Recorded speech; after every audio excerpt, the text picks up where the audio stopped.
નમસ્કાર દર્શક મિત્રો, ડે સ્પેશિયલ કાર્યક્રમમાં હું પીનલ આપ સૌનું સ્વાગત કરું છું. આજે છે વિશ્વ કેન્સર દિવસ. આ દિવસની ઉજવણી ન માત્ર એક ઉજવણી પૂરતું સીમિત રહેવી જોઈએ, પરંતુ દરેક એક વ્યક્તિ કેન્સર શું છે, કેન્સર થવાના શું કારણો છે, અને સાથે જ કેન્સર એટલે કેન્સર નથી, આ વાતની સાથે ક્યાંક આ વાત સાથે બધા જ લોકો જાગૃત થાય તે આજે દિવસની ઉજવણીનો મુખ્ય હેતુ છે. આજે એ જોઈ શકીએ છીએ કે કેન્સરનું પ્રમાણ એટલી હદે વધી ગયું છે કે જ્યાં જુઓ ત્યાં આજે લોકોમાં કેન્સરનું પ્રમાણ વધતું જોવા મળી રહ્યું છે. એમાં પણ ખાસ કરીને બ્રેસ્ટ કેન્સર સૌથી વધારે મહિલાઓમાં જોવા મળી રહ્યું છે. પુરુષોની વાત કરીએ તો મોઢાના કેન્સરનું પ્રમાણ વધતું જોવા મળી રહ્યું છે. ને એ સિવાય આપણે જોઈએ છીએ કે જે લોકો ધૂમ્રપાન કરે છે, જે લોકો તંબાકુ ખાય છે, જે લોકો ગુટખા ખાય છે, લોકોને મોઢાનું કેન્સર પણ ખૂબ વધતું જોવા મળી રહ્યું છે.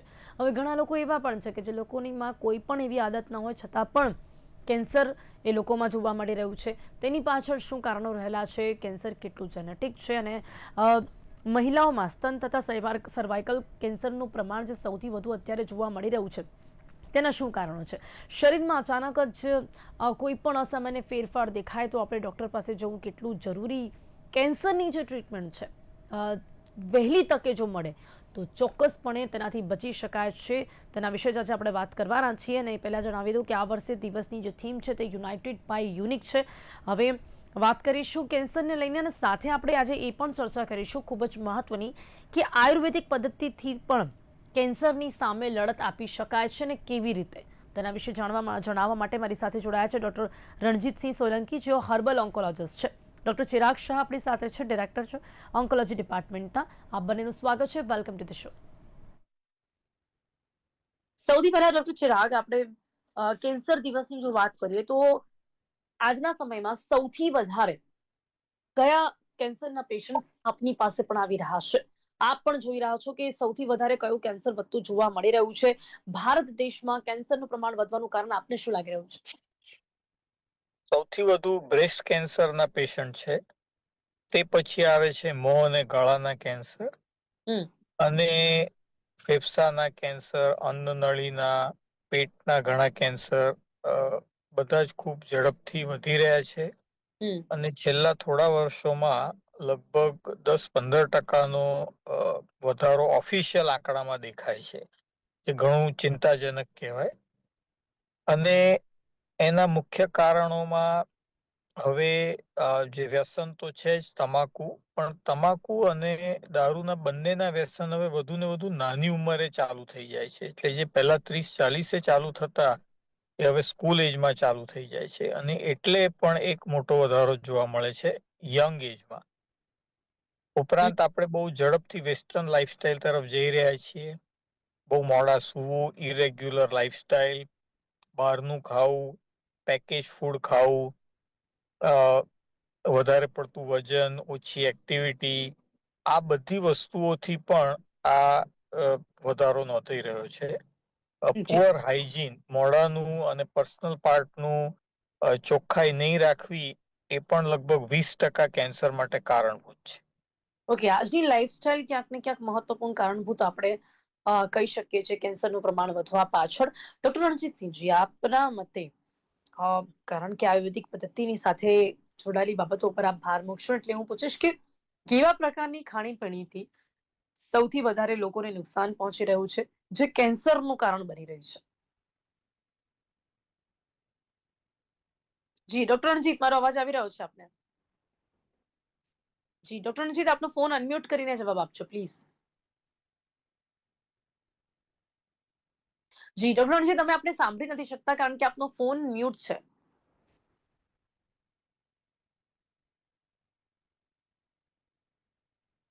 આપની એક રિક્વેસ્ટ આવી હશે, જી એક્સેપ્ટ કરશો તો આપનો અવાજ અમને ચોક્કસપણે આવશે. હેલો. જી જી જી, હવે આપનો અવાજ આવી રહ્યો છે. કયા પ્રકારની ખાણીપીણી આપને લાગે છે કે કેન્સર માટે જવાબદાર છે? મોસ્ટ ઓફ તો આજે કેન્સર એ માનવ જાત માટે અને સાયન્ટિસ્ટ માટે ચેલેન્જ છે. દરેક વૈજ્ઞાનિકો માનવ જીવનને રોગમુક્ત કરવા માટે ઝઝુમે છે, ને એને માટે જે મોસ્ટ પહેલી વસ્તુ તો આજે સ્કોપીને લીધે ખબર પડતી થઈ, પેથોફિઝિયોલોજીને લઈને આપણને વધારે પડતું જ્ઞાન આવ્યું. પરંતુ મારું એવું માનવું કે પ્રિવેન્શન ક્ષેત્રે પણ જે કામ થવું જોઈએ તેની અંદર હર્બલનો ઉપયોગ જે આપણું પ્રાચીન આયુર્વેદ છે, એટલે ખાસ કરીને લાઈફસ્ટાઈલ રિલેટેડ, એનો જો આપણે સમન્વય કરીએ, ઇન્ટિગ્રેશન કરીએ મોડર્ન સાયન્સ સાથે, તો કેન્સર પેશન્ટમાં ઘણું જ સારું કામ થઈ શકે એવું છે. મોસ્ટ ઓફ પેશન્ટ આજે આપણે જોયું કે અધર કોમોર્બિડિટી હોય તો આપણે બીજી હેઝાર્ડસ ટ્રીટમેન્ટ આપવા માટે ઘણીવાર ડોક્ટરોને પણ વિચાર કરવો પડે છે. ઓલ્ડ એજ હોય, પ્રેગ્નન્ટ લેડી હોય, નાનું બાળક હોય, તો ત્યારે આ સપોર્ટિવ કેર કે જે બોડીનું પોતાનું સેલ્ફ મિકેનિઝમ વધારીને ડિફેન્સ વધારે છે, મેટાબોલિઝમ, ને ત્યાર પછી કેટલા હર્બલ જે કિંગડમ છે, it is present of new moleculars. આજે જેટલા એલોપેથીની અંદર કે મોડર્ન સાયન્સની અંદર જે મોલિક્યુલર્સ વપરાય છે કેન્સર થેરાપીમાં, મોસ્ટ ઓફ રૂટેડ એ હર્બલની અંદરથી જ આવ્યા છે. જો આપણે એને સાયન્ટિફિકલી, ફાર્માકોલોજીકલી એક્ઝામિન કરીને જો આપણે એનો ઉપયોગ કે સમન્વય મોડર્ન પેથોફિઝિયોલોજી સાથે કરીને જો ઉપયોગ કરીએ તો એક નવીન ચિકિત્સા પદ્ધતિ ચોક્કસ થાય છે. અને આ પદ્ધતિથી ખૂબ જ સારા આશાસ્પદ પરિણામો આવ્યા છે. ઇવન એડવાન્સ સ્ટેજની અંદર પણ ખૂબ સારા પરિણામ આવ્યા છે. તો નહીં તો રણજીતસિંહજી, જે અત્યારે આપણે વાત કરી રહ્યા છે કેન્સરમાં સૌથી વધારે બ્રેસ્ટ કેન્સર વધી રહ્યું છે, તો શું આ પદ્ધતિથી તેને પણ રોકી શકાય છે? હા, ચોક્કસ રોકી શકાય બેન. પ્રિવેન્શન તરીકે જો તમે લાઈફસ્ટાઈલ અને પ્રિવેન્ટિવ હર્બ્સ એ રીતે જો તમે લઈ શકો તો ચોક્કસ પ્રમાણમાં આ કેન્સરને આપણે ડોક્ટર ચિરાગ, આપને શું લાગે છે લાઈફસ્ટાઈલમાં ચેન્જીસ કરીને આ પ્રકારની પદ્ધતિથી આપણે કેન્સર ને રોકી શકીએ છીએ? કારણ કે આપણે જ્યારે વાત એલોપેથીની કરીને ત્યારે તે વસ્તુ ત્યાં સુધી પહોંચી જતી હોય છે, ત્યાર પછી વાત ટ્રીટમેન્ટની આવતી હોય છે. પણ આજના સમયમાં બ્રેસ્ટ કેન્સર વધી રહ્યું છે, તેના શું કારણો ને આ પ્રકારના લાઈફસ્ટાઈલના પરિવર્તનથી, આ પ્રકારની પદ્ધતિથી શું આપણે કેન્સરને રોકી શકીએ છીએ? રાઈટ. તો કેન્સર થવાના કારણો જેટલા આપણે જાણીએ છીએ એટલા ઉપર પણ ફોકસ કરીએ તો પણ લગભગ 80% કેન્સર ને આપણે ઘટાડી શકીએ છીએ. અને આપણે જ નહીં પણ વેસ્ટર્ન નેશન્સ પણ આની કોસ્ટથી થાક્યા છે ટ્રીટમેન્ટની. એટલે પ્રિવેન્શન તો ખરેખર ખૂબ જરૂરી છે. એમાં બ્રેસ્ટ કેન્સરની જ વાત કરીએ તો જે જાણીતા કારણો છે એ છે પ્રિવેન્શન માટે કે વહેલા સૂઈ અને વહેલા ઉઠવું, ફિઝિકલ એક્ટિવિટી, તમાકુ, સ્મોકિંગ, આલ્કોહોલથી દૂર રહેવું, વજન માપનું રાખવું, અને જે ખોરાક હળવો, સાદો ખોરાક અને અલ્ટ્રા પ્રોસેસ એટલે બહારનો ખોરાક નહીં.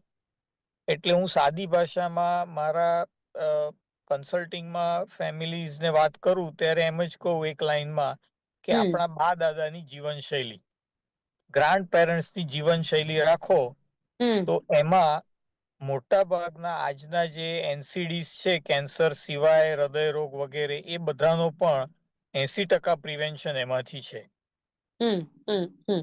ઓકે, હવે અહીંયા વાત જ્યારે આપણે મોઢાના કેન્સરની કરીએ, ગળાના કેન્સરની કરીએ ડોક્ટર ચિરાગ, તો તેનું પ્રમાણ કેટલું વધી રહ્યું છે અને તેની સાથે સાથે તમાકુ ગુટકા ના ખાતા લોકોમાં પણ આ પ્રકારનું કેન્સર જોવા મળે છે, તેના શું કારણો છે?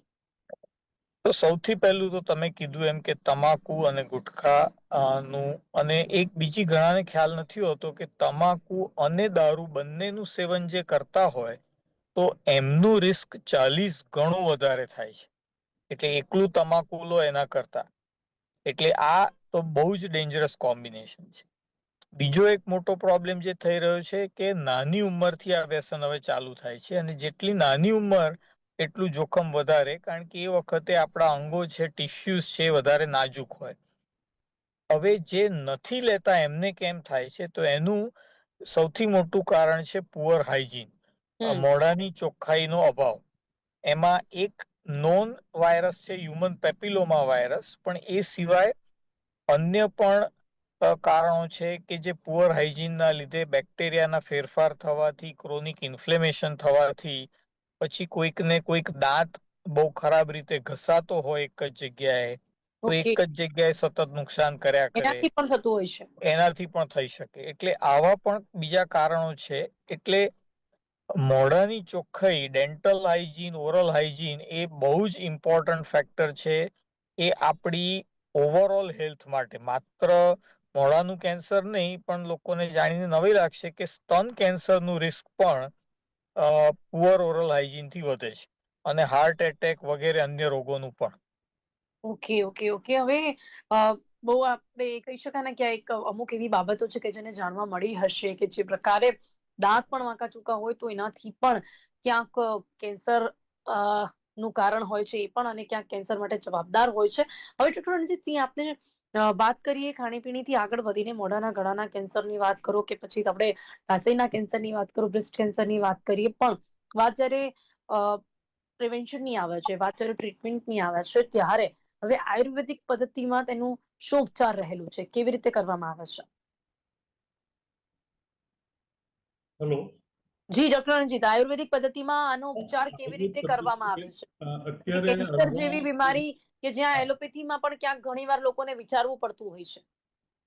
બાયોસાયન્સમાં અત્યારે જે ડેવલપમેન્ટ છે ફાર્માકોલોજીકલી, તો દરેક મોલિક્યુલર જે ફાઇટોકેમિકલ્સ મોલિક્યુલર્સ હોય છે, મોડર્ન પેથોફિઝિયોલોજી સાથે ઇન્ટિગ્રેશન થવું જોઈએ, અને તે પ્રમાણે ફાઇટોકેમિકલ્સનું જે કોમ્બિનેશન છે મલ્ટી લેવલ, એ જો આપણે વાપરી શકીએ તો ચોક્કસ સારા પરિણામ આપણે મેળવી શકીએ છીએ. જી, પરંતુ એની સાથે સાથે દવાઓની વાત કરીએ, કારણ કે અહીંયા જ્યારે વાત ટ્રીટમેન્ટની આવે છે ત્યારે કીમોથેરાપી એ બહુ જ મહત્વપૂર્ણ ભાગ ભજવતી હોય છે. તેના સિવાય ક્યાંક આ ટ્રીટમેન્ટ શક્ય નથી હોતી. પણ વાત જ્યારે આપણે હર્બલ ટ્રીટમેન્ટની કરીએ ત્યારે તેમાં શું કરવામાં આવતું હોય છે?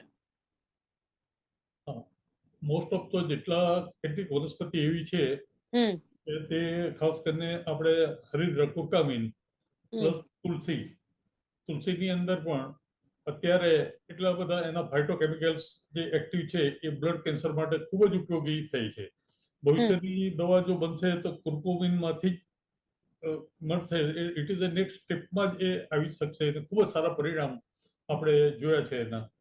પછી બોસવેલિયા સેરેટા કરીને એક આપણે વનસ્પતિ થાય છે, બોસોલિક એસિડ, એમાંથી આઇસોલેટ થઈને પ્રોપર પ્રમાણમાં જો એને આપીએ તો એ પણ એન્ટી ઇન્ફ્લેમેટરી અને લિમ્ફ નોડ પર ખૂબ જ સારું કામ કરી શકે છે. પણ શું આપ લાઈક કીમોથેરાપી જે થેરાપી છે કે જેનાથી આ કેન્સર રોકવામાં આવે છે, એના માટે પણ આ કામ કરતી હોય છે આ વનસ્પતિ? શું એની જગ્યા ઉપર પણ કામ કરી શકે છે? આ ચોક્કસ પ્રમાણમાં બેઉ પથ્થીનું ઇન્ટિગ્રેશન થવું જોઈએ. છેલ્લે આફ્ટર ઓલ જે કંઈ દવા લેવામાં આવે તો મોલિક્યુલર્સ જ બોડી સિસ્ટમમાં કામ કરે છે, ને ઇન્ટિગ્રેશન કરીને એ પણ સાયન્સ જ છે, મોડર્ન સાયન્સ. ને તેની સાથે આ સાયન્સને સાયન્ટિફિકલી ઇન્ટિગ્રેશન કરીએ તો ચોક્કસ પ્રમાણમાં આપણે આના કરતા એક બેટર સેફ થેરાપી આપણે મેળવી શકીએ, વાઇટલ ઓર્ગનને પ્રોટેક્ટ કરી શકીએ, ઇમ્યુનિટી જાળવી શકીએ, અને કેન્સરને લગતા જે બીજા એસોસિએટ જે તકલીફ જે થાય છે તે ખૂબ જ પ્રમાણમાં આપણે રિડ્યુસ કરી શકીએ છીએ. ને ખાસ કરીને લીવર કે એ જે આપણે અત્યારે મોડર્ન ડ્રગથી જે ડેમેજ થાય એ ઘણા અમારા પેશન્ટ્સની અંદર અમે જોયું છે કે સાથે આપવાથી પેશન્ટનું ટોલરન્સ બી વધે છે, ટોક્સિસિટી પણ ઓછી થાય છે, અને કોઈ પણ નુકસાન વગર પેશન્ટ ખૂબ સારી રીતે આ થેરાપીથી ઇન્ટિગ્રેશનથી રિઝલ્ટ આપણે. ઓકે ડોક્ટર ચિરાગ, આપણે સિમ્ટમ્સમાં કેવા સિમ્ટમ્સ ઉપર ખાસ ધ્યાન રાખવું જોઈએ? ચાહે કોઈ પણ કેન્સર હોય, એ છે ને ઘણા કેસોમાં આપ જોતા હશો કે શરૂઆતમાં કોઈને ખબર જ નથી પડતી. ખાસ કરીને બ્રેસ્ટ કેન્સરમાં આપણે જોઈએ છીએ લોકોને 3rd સ્ટેજ સુધી ખબર નથી પડતી. તો શું કહેવા માંગશો કે કેવા પ્રકારના સામાન્ય પરિવર્તનો શરીરમાં દેખાય તો તરત જાગૃત થવું જરૂરી છે? રાઈટ, આઈ થિંક આ અવેરનેસ બહુ ઇમ્પોર્ટન્ટ છે. અને ઘણા ખરા કેસમાં બોડી કંઈક સિગ્નલ આપે છે, પણ આપણે કાં તો ફાસ્ટ લાઈફના લીધે એને ઇગ્નોર કરીએ છીએ, કાં ડરના લીધે ઇગ્નોર કરીએ છીએ કે આ કંઈક બતાવવા જઈશું ને કંઈક નીકળશે તો. એટલે અને આપણા બોડીને થોડી જાણવી સમજવી પણ ઇમ્પોર્ટન્ટ છે કે દરેકનું શરીર એક રીતે કામ કરતું હોય ને એમાં કંઈક મોટો બદલાવ આવે તો એની તપાસ કરવી જોઈએ. તેમાં સ્તન કેન્સરની વાત કરીએ તો પહેલા બીજા સ્ટેજમાં ઓલમોસ્ટ ઓલવેઝ ગાંઠ ફીલ થાય છે, પણ એ પેઇનલેસ હોય છે. એટલે એને આપણે ઇગ્નોર કરી અને પોસ્ટપોન કર્યા કરીએ છીએ કે ઘરમાં હમણાં આ કામ છે ને તેમ છે ને લગ્ન છે ને છોકરાની એક્ઝામ છે, એટલે એ બધું પછી એમ કરતા કરતા ત્રીજા સ્ટેજમાં જતું રહે. બાકી પહેલા બીજા સ્ટેજમાં પેઇનલેસ ગાંઠ લગભગ હંમેશા ખબર પડે જ છે. પછી કોઈક વાર નિપલના કલરમાં, એના શેપમાં ચેન્જ આવે, બ્રેસ્ટના શેપમાં ચેન્જ આવે, નિપલમાંથી બ્લડ આવે, બીજો ડિસ્ચાર્જ આવે જે અધરવાઇઝ ના આવતો હોય, આવું કંઈક નવું થાય, બગલમાં ગાંઠ ફીલ થાય, તો એ બધા એના લક્ષણો છે. એવી જ રીતે મોઢાનું કેન્સર હોય તો ચાંદુ જે રૂજ નથી આવી રહ્યું, એમાંથી બ્લડ આવે છે, કોઈક ભાગ સફેદ કે લાલ થઈ ગયો છે અને એ ઘણા વખત સુધી જતો નથી, અવાજમાં ફેરફાર આવે છે, ગળું બેસી જાય છે. આ બધી વસ્તુઓ જો 3-4 અઠવાડિયાથી વધારે ચાલે તો એને સામાન્ય શરદી ખાંસી કે બીજું કંઈ ગણ્યા કરતા આગળ તપાસ કરવી જોઈએ. એટલે આ એક પીરિયડ આપણે સમજીએ કે 3-4 અઠવાડિયામાં જો સિમ્ટમ નથી જતા તો આગળ વધવું જોઈએ. એક સિમ્ટમ એવો છે કે એક પણ વાર થાય તો પણ ડોક્ટર પાસે જવું જોઈએ, અને એ છે ક્યાંયથી પણ લોહી પડવું. એટલે ઝાડામાં લોહી પડે, ગળફામાં લોહી પડે, આ બધી વસ્તુઓ ફરી ન પણ થાય ઘણું સ્ટેજ વધે ત્યાં સુધી. એટલે એ એક પણ વાર થાય તો પણ તપાસ કરવી જોઈએ. એવું નહીં વિચારવું કે એક વાર થઈને બંધ થઈ ગયું એટલે હવે વાંધો નહીં, જે હશે સોલ્વ થઈ ગયું. એ ઉપરાંત વજન ઉતરવું, તાવ રહેવો, શરીર પર જામા પડવા, જે કુદરતી હાજત છે આપણી એની સિસ્ટમ બદલાવી, જેમ કે કદી કબજિયાત ના થતી હોય ને હવે કબજિયાત રહેવા માંડે, કે 2-3 વાર જતા હોય એમાંથી હવે કબજિયાત થવા માંડે, કાં તો ડાયરિયા ન થતા હોય ને થવા માંડે, અને એ બધું પણ આવી રીતે 3-4 અઠવાડિયા ચાલે. શરીરમાં કોઈક દુખાવો કોઈક જગ્યાએ જે આપણે એક્સપ્લેન નથી કરી શકતા, અને કંઈ પડ્યા વિના વાગ્યા વિના દુખાવો રહ્યા કરે છે, ને એ પણ 3-4 અઠવાડિયાથી વધારે ચાલે છે તો એની તપાસ કરવી જોઈએ. નવી ખાંસી, શ્વાસ ચડવો, બેઝિકલી તમારું શરીર તમને કંઈક કહી રહ્યું છે કે આ નોર્મલ કરતા, હા, કંઈ, અને એ દરેક વખતે કેન્સર એવું જરૂરી નથી, એટલે એવા ડરથી નથી જવાનું. એક્ઝેક્ટલી. જી જી જી.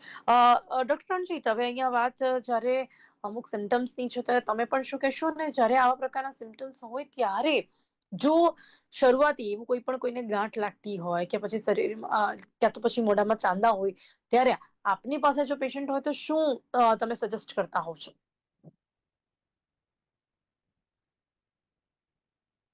જી ડોક્ટર રણજીત, મારો અવાજ આવી રહ્યો છે? હેલો. જી ડોક્ટર રણજીત, આ પ્રકારે શરૂઆતી સિમ્ટમ્સની સાથે કોઈ આપની પાસે આવે તો આપ શું સજેસ્ટ કરતા હોવ છો? ફર્સ્ટ મોડર્ન રીતે એનું ડાયગ્નોસિસ થવું જોઈએ બાયોપ્સીથી. બીજા જે કંઈક ડાયગ્નોસ્ટિક ઇન્સ્ટ્રુમેન્ટ હોય તેનાથી, રેડિયોપેથોલોજીકલ ઇન્વેસ્ટિગેશન થઈને જ એનું સ્ટેજિંગ નક્કી થાય. બીજા સેકન્ડ ઓપિનિયન કોઈ ડોક્ટરને લઈને પછી કઈ થેરાપી સૂટ થાય તેના પર પેશન્ટનું ફર્ધર મેનેજમેન્ટ થવી જોઈએ. કેવા કેવા પ્રકારની અલગ અલગ થેરાપી હોય છે આયુર્વેદિક પદ્ધતિમાં? મોસ્ટ ઓફ તો ઘણા બધા જે ઓરલ કેન્સર હોય, માઉથ ઓપનિંગ ઓછું થાય, કેન્સર એની હેબિટ હોય, લેડીઝોમાં બ્રેસ્ટની નિપલને એ ચેન્જ થાય, મોટી ઉંમર મેનોપોઝ પછી બ્લીડિંગ થાય, કોન્શિયસ રહીને ડાયગ્નોસ થવું જ જોઈએ પહેલા.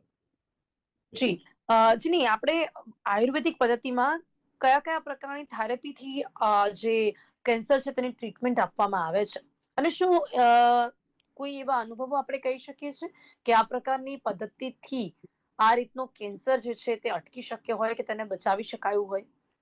ચોક્કસ પ્રમાણમાં મોસ્ટ ઓફ તો જો એડવાન્સ કેસ થાય, બધી થેરાપી એડજસ્ટ એટલે ઉપયોગ કરી લીધો હોય ને ત્યાર પછી પણ પ્રોગ્રેસિવ ડિસીઝ હોય એવામાં પણ મેં જોયા છે, ઓબ્ઝર્વ કર્યા છે, ખાસ કરીને lymphoma, colon cancer, even liver cancer પણ સારા થઈ શકે છે.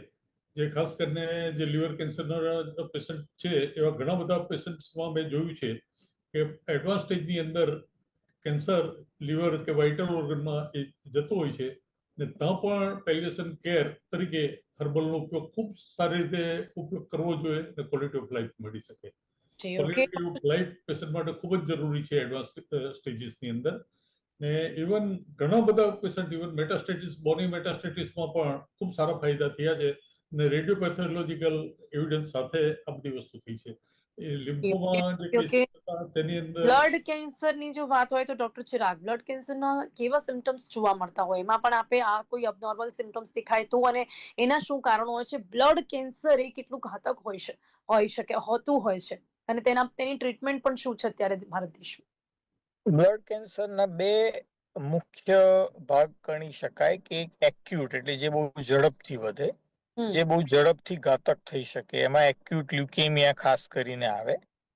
અને બીજા મોટા ભાગના જે છે એ લિમ્ફોમા, માયલોમા, ક્રોનિક લ્યુકેમિયા, એ બધા બહુ સ્લો અથવા મીડિયમ સ્પીડના હોય છે. અને એમાં એકદમ આપણને થોડોક સમય મળતો હોય છે જો એની નિદાન કરવા માટે ને સારવાર કરવા માટે. હવે એક્યુટ લ્યુકેમિયામાં પણ જો પહેલા 2-3 અઠવાડિયામાં નિદાન વગેરે થઈ જાય તો એમાં પણ સારા રિઝલ્ટ મળે છે. એના લક્ષણોમાં તાવ, પછી બ્લીડિંગ થવું ક્યાંકથી અથવા સ્કિન ઉપર બ્લીડિંગની સાઇન જેમ કે જામાં, ચક્કામાં થઈ જવા, ખૂબ થાક લાગવો વગેરે. અને બીજા જે બધા ક્રોનિક લ્યુકેમિયામાં ઘણીવાર કોઈ સિમ્ટમ નથી હોતા, પણ રૂટીન બ્લડ ટેસ્ટમાં કાઉન્ટ વધેલા આવે, વ્હાઇટ સેલ કાઉન્ટ કે પ્લેટલેટ વગેરે. અને લિમ્ફોમામાં બહુ જ વેરિએશન હોય છે, પણ ગળામાં, બગલમાં વગેરે જગ્યાએ ગાંઠો થવી, એ ઉપરાંત વજન ઉતરવું, થાક લાગવો, તાવ આવવો, આવી ઘણી બધી વસ્તુઓ થઈ શકે. અને જે તે ભાગમાં લિમ્ફોમા હોય એ પ્રમાણે એના સિમ્ટમ હોઈ શકે. પણ એટલી વાત ચોક્કસ કે પહેલા એટલે લગભગ 30-40 વર્ષ પહેલા અને હવેમાં આ જે બ્લડ કેન્સર્સના રિઝલ્ટમાં ખૂબ ખૂબ મોટો સુધારો થયો છે. એનું પ્રાઇમરી કારણ છે મલ્ટી એજન્ટ કિમોથેરાપી, અને છેલ્લા થોડા વર્ષોથી ટાર્ગેટેડ થેરાપી, ઇમ્યુનોથેરાપી વગેરે, અને ટ્રાન્સપ્લાન્ટ. અને બહુ જ લેટેસ્ટમાં હવે CAR T-સેલ થેરાપી પણ અમુક બહુ ડિફિકલ્ટ કેસમાં સારી કારગત નીવડે છે. જી. આ ઘણી લેટેસ્ટ થેરાપી તો આવી છે ડોક્ટર ચિરાગ, પણ સવાલ એ પણ થાય છે કે કેન્સર ફરીથી થવાના ચાન્સીસ ખૂબ જ વધારે હોય છે ડોક્ટર ચિરાગ. એક પાર્ટની પૂરી ટ્રીટમેન્ટ કર્યા પછી પણ એ બીજા પાર્ટમાં થતું હોય છે. આ કેન્સરની સૌથી ખતરનાક બાબત છે ડોક્ટર ચિરાગ. પિનલબેન, એટલે હું એક શબ્દ કરેક્ટ કરવા માંગીશ કે બહુ જ રેટ છે એવું નહીં કહું. એ પહેલા તો હા, એ વાત ચોક્કસ જેને માટે થાય એના માટે એ બહુ ખતરનાક વાત છે. પણ એનો આધાર છે 2-3 મુખ્ય વસ્તુ પર, કે જેટલું શરૂઆતનું સ્ટેજ વહેલું એટલા એવું પાછળથી થવાના ચાન્સ ઓછા. એટલે સપોઝ આપણે સ્તન કેન્સરનું પહેલું કે બીજા સ્ટેજમાં નિદાન થયું હોય અને સારવાર થઈ જાય વ્યવસ્થિત રીતે, તો સમજો 90% ઉપર લોકોને ફરી પાછું આવતું નથી. પણ એ જ વસ્તુ જો ત્રીજું સ્ટેજ થાય તો 70% થઈ જાય. એવી જ રીતે દરેક કેન્સરમાં સ્ટેજ બહુ ઇમ્પોર્ટન્ટ છે. હા, એટલે સ્ટેજ ઇમ્પોર્ટન્ટ છે, અને ઓફકોર્સ સારવાર પ્રોપર થવી જોઈએ, સમયસર થવી જોઈએ. સમયસર એટલે એવું નહીં કે આજે ને આજે ચાલુ કરી દેવી, જે ઘણા પેશન્ટના મનમાં હોય છે. અને એ ગેરસમજના લીધે ઘણા પેશન્ટ ખોટી સારવાર ચાલુ કરી દેતા હોય છે. જેમ કે સ્તન કેન્સર કે મોઢાનું કેન્સર, એવા ઘણા કેન્સર છે, કોલોન કેન્સર, ખાસ કરીને રેક્ટમ, જેમાં પહેલા રેડિયેશન, કિમોથેરાપી અથવા ટાર્ગેટેડ થેરાપીનો રોલ છે, અને પછી ઓપરેશનનો રોલ છે. આ પેનિક, ડરના માર્યા ઘણા લોકો પહેલા જ જેટલી વહેલી તકે આપણે પાસે એટલી વહેલી તકે નિદાન અને ટ્રીટમેન્ટ થશે. અને ડોક્ટર રંજીતે જણાવ્યું કે જે પ્રકારે આપણે અમુક બાબતોને અમુક પદ્ધતિઓથી પણ ક્યાંક કેન્સરને થોડું કંટ્રોલ ચોક્કસપણે કરી શકાય છે. તો હવે કેન્સરની ટ્રીટમેન્ટ અને રોકવા માટેના અમુક ઉપચાર આયુર્વેદિક પદ્ધતિમાં પણ છે, તે પણ આપણે જાણ્યા. અને તેની સાથે જ કેવા પ્રકારની એલોપેથી લેટેસ્ટ ટ્રીટમેન્ટ પણ આવી ગઈ છે તેના વિશે પણ લોકોને જણાવ્યું. ડોક્ટર ચિરાગ, ડોક્ટર રણજીતસિંહજી, આપ બંને મારી સાથે ચર્ચામાં જોડાયા તે બદલ આપનો ખૂબ ખૂબ આભાર. Thank you so much. Thank you. તો કેન્સર એ માત્ર રોગ નહીં, પરંતુ આ એક વૈશ્વિક સ્વાસ્થ્ય સમસ્યા બની ગઈ છે. અને વૈશ્વિક સ્વાસ્થ્ય સમસ્યાની સાથે આપણે સૌએ સામે લડવું જરૂરી છે, તેને રોકવું જરૂરી છે. અને એટલા જ માટે આ વખતની થીમ છે યુનાઇટેડ બાય યુનિક, અને એટલા જ માટે આ વિષય પર આપણે જાગૃત કરવાનો પણ પ્રયાસ કર્યો છે. ડે સ્પેશિયલ કાર્યક્રમમાં અત્યારે બસ આટલું જ. ફરીથી મળીશું એક નવા વિષયની સાથે. ત્યાં સુધી રજા આપશો. નમસ્કાર.